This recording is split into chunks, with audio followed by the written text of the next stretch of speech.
এ সপ্তাহের বাজারে সবজির সেই আগুন দাম আর নেই। প্রচুর সরবরাহ থাকায় সব সবজির দাম মোটামুটি নাগালের মধ্যে। তবে এই ভরা মৌসুমে এখনো আলু কিনতে হচ্ছে 50 টাকায়।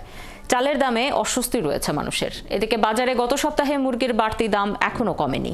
ব্যবসায়ীরা জানান, চাহিদা বাড়ায় এবং শীতের কারণে সরবরাহে কিছুটা ঘাটতি আছে, যে কারণে দাম কিছুটা বেড়েছে। পেঁয়াজের দাম আগের তুলনায় কমেছে, বাড়তি রয়েছে চাল ও ডালের দাম। এছাড়া এখনো সংকট কাটেনি সয়াবিন তেলের।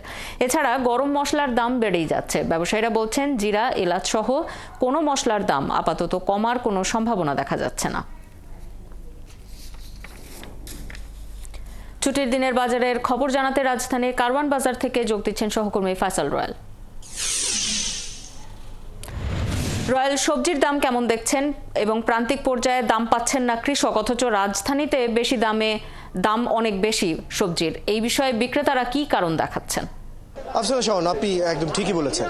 আমরা আজকে ঢাকার বাজারে যে দামে সবজিগুলো দেখতে পাচ্ছি সেটি গত দুদিনের তুলনায় খানিকটা বেশি। অর্থাৎ আমি যদি গত 1 এবং 2 তারিখের সাথে তুলনা করি, সেক্ষেত্রে আমরা কিন্তু বাজারে ফুলকপি বিক্রি হতে দেখেছি কারণ বাজারের পাইকারি বাজারে 5 থেকে 6 টাকা, একদম পাইকারি বাজারের কথা বলছি, এবং খুচরা বাজারে সেটি কিন্তু আমরা 10 থেকে 15 টাকায় বিক্রি হতে দেখছিলাম।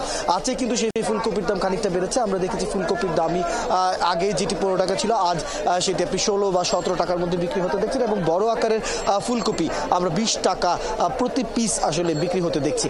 যদিও দাম তুলনামূলক হার অনুযায়ী আগের থেকে অনেকটাই কমে এসেছে সবজির বাজারে।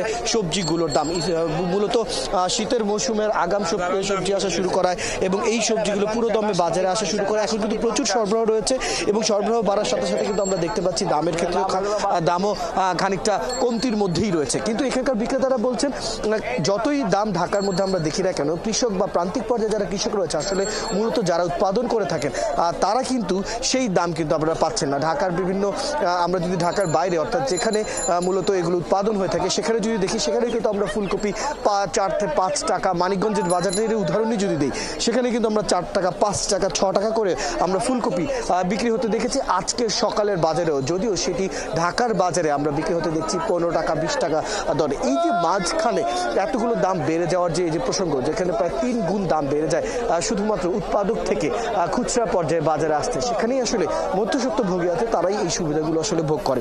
সেই কারণে বিক্রেতারা বলছেন, আসলে মাঝখানে যারা কাজ করে সেই সংখ্যাটা যদি কমানো যায়, তাহলে দামটা কিন্তু অনেকাংশেই কমে আসা খুবই সহজ হবে। এছাড়াও আমরা যদি অন্যান্য সবজির কথাও বলি, আমরা নতুন টমেটো বাজারে দেখতে পাচ্ছি, নতুন আলু রয়েছে প্রচুর পরিমাণে। আজ কারণ বাজারে শালগমের যে শালগম কপি যেটিকে আছে, সেটি কিন্তু প্রচুর সরবরাহ রয়েছে পুরো বাজারের মধ্যে, সেই সরবরাহ আমরা দেখতে পাচ্ছি।